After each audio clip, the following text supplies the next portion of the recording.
मैया से यही बात कहते, मैया तेरे सब कुछ दे रखा है लेकिन तूने हमें संतान नहीं दी। अच्छा भक्तों, कोई सच्चे मन से अगर अरदास करे तो मैया मंजूर भी कर देती है।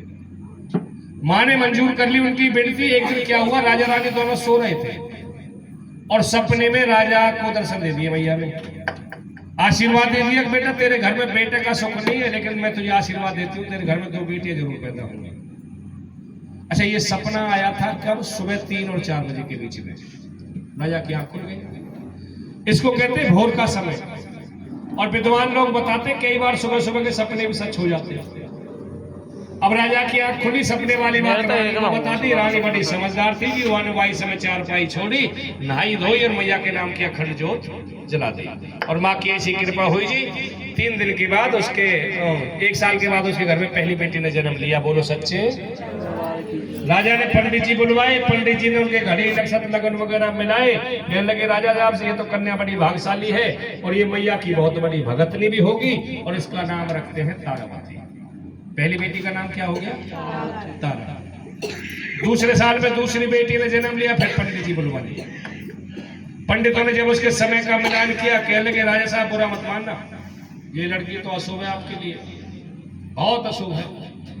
अब राजा हैरान हो गया, कहने लगे महाराज मैंने तो ये दोनों ही मैया की वरदान है और मैंने कभी ऐसा कैद करने की थोड़ी ना कोई चीज। पंडित जी बताने लगे कि सुनो राजा ने दोनों कन्या जो तेरे घर में पहुंची है ये अपने कर्मों के अनुसार पहुंची है। भक्तों, अब जब भी घर में जन्म लेते हैं ना, जन्म लेने के बाद जैसा करेंगे हमारे खाते में लिखा जाएगा। लेकिन वो घर में पहुंचे क्यों है? अपने पिछले कर्मों की वजह से। कोई राजा के घर में, कोई गरीब में, कोई अमीर में, कोई कहीं बना लिया आपने। आज दोनों कन्याओं के पिछले जीवन को पंडित जी राजा बताने लगे। कहने लगे सुनो राजन, हम बताते हैं कौन थी। पंडित जी बताने लगे कि राजा ने पिछले जन्म में इंद्र के दरबार की 2 अप्सराएं थी, उर्वशी और निर्वशी, नाचने वाली। एक दिन इंद्र का दरबार लग रहा था, वहां पे नाच रही थी। लोमस ऋषि बैठे थे दरबार में, कमंडल जल का भर के अपने पास में। अचानक नाचते नाचते इन दोनों कन्याओं का पैर वह ऋषि के कमंडल से टकराया, वो कमंडल फैल गया। अब ऋषि को क्रोध आ गया, कहने लगे भरे दरबार में तुमने मेरा कमंडल फैला दिया, मेरी तो बेइज्जती करा दी, तुम इस इंद्र के दरबार में रहने के लायक नहीं हो। गुस्सा में आकर के श्राप दे दिया इन दोनों, जाओ तुम यहाँ से निकल जाओ और मृत्युलोक में जाकर के 3 जन्म तक रहो। उस श्राप के कारण ना जी ये दोनों कन्या यहाँ पे आ गई जहाँ पे हम और आप रहते हैं। एकादशी का दिन था, दोनों बहनों ने व्रत रखा हुआ। बड़ी बहन छोटी बहन से कहने लगी निर्वशी एक काम कर, कुछ पैसे ले जा, बाजार में चली जा, खाने के लिए तो फल ले आना, माँ का पूजन करना है, फूल और ले आना। गई, पैसे लेके बाजार में चली गई, फल फूल खरीद लिए, एक टोकरी में रख लिए।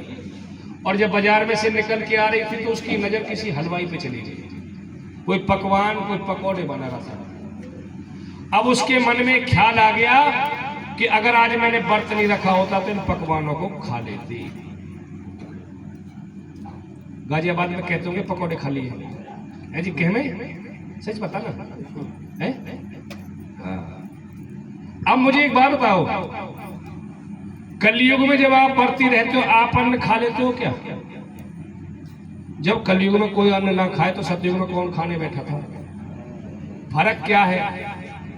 कलयुग में अन्न खाने के बाद व्रत खंडित होगा, लेकिन सतयुग में सोचने से भी व्रत जो है खंडित हो जाता था। अब उसने केवल खाने की सोची, उसका व्रत हो गया खंडित। टोकरी सर पे थी, ध्यान भंग हो गया, बोला मेरे तो व्रत खंडित हो गया। अचानक ठोकर और लग गई उसे, वो जमीन में गिरी फल फूलों वाली टोकरी। दोबारा उसने टोकरी में फल फूल रखे, रास्ते में तालाब था एक, वहां उनको धोया, लाके बड़ी बहन को दे दिया। बता दिया बहन हमसे तो मनसा पाप हो गया, हमारा तो व्रत ही खंडित हो गया। बड़ी बहन गुस्सा कर गई ये बात सुन के, कहने लगी एक बात था, हम कोई साधारण कन्या थोड़ी है, हम तो अप्सरा हैं, तेरे से ऐसे मनसा पाप कैसे हो गया? आप कितनी जो कर लो, हलवा जब मिलेगी बात तो हो जाएगी, बता दिए। हाँ बोलो सर।